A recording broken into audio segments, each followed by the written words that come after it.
Hi guys, সব কেমন আছো? আশা করি সবাই খুব ভালো আছো। তো আজকে শনিবার, মনে হলো একটু হনুমানজির মন্দিরে যাই। তো হনুমানজির মন্দিরে যাব বলে বেরিয়ে চলে এসেছি। বাইরে দেখছি মন্দির, আমাদের বাড়ি থেকে হনুমানজির মন্দির 10 মিনিট। এটাও খুব জাগ্রত মন্দির। এই মন্দিরটার না, এই ঠাকুরটার নাম হচ্ছে কালিকা হনুমানজি। হনুমানজিটার গায়ের রং কালো, এই জন্যে হনুমানজির নাম হচ্ছে কালিকা হনুমানজি। তো বাইরে দেখো, মন্দিরটা তো দেখালাম, কি ভিড়, লাইন দিয়ে ঢুকতে হচ্ছে। আজকে যেহেতু শনিবার, তো ভিড় তো হবে, এটা কোনো বড় কথা না। তো ঢুকলাম, ঢুকে হনুমানজির দর্শন করব। দেখছি প্রচুর ভিড়। যেই মন্দিরের খুব মান্যতা জাগ্রত, সেই মন্দিরে তো ভিড় হবেই, জানো সবাই। তো ভেতরে ঢুকে গেলাম, ঢুকে যেয়ে দর্শন করছি। আমি দর্শন করলাম হনুমানজির, তো তোমাদেরকেও করাবো দর্শনটা।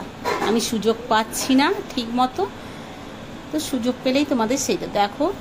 তো একটু চেষ্টা করছি, এতটা ভিড়ের মধ্যে দাঁড়াতে দিচ্ছে না। সামনে যে পণ্ডিতজি দাঁড়িয়ে আছে, ও বেশিক্ষণ দাঁড়াতে দিচ্ছে না। দর্শন করো, বাইরে বেরিয়ে যাও। কেন, এটা তো বোঝা দরকার, যেহেতু আজকে শনিবার হনুমানজির মন্দিরে ভিড় হয়। এই দেখো, আমি সুযোগ পেয়েছি, তোমাদের দর্শন করালাম। এটা কালিকা হনুমানজি। কেমন লাগলো হনুমানজির দর্শন করে? সবাই আমাকে একটু জানাবে। আমি তোমাদের কমেন্ট, লাইক পেলে খুব খুশি হয়ে যাব। আরও চেষ্টা করব তোমাদের নতুন নতুন ভিডিও দেওয়ার। আমি চেষ্টা করি যাতে নতুন নতুন ভিডিও দিই, তোমরা খুশি হয়ে যাও। দেখো, কালিকা হনুমানজির দর্শন করানোর পরে বা দেখো কত ভিড়, লাইন। এই হনুমানজির মন্দির খুব জাগ্রত।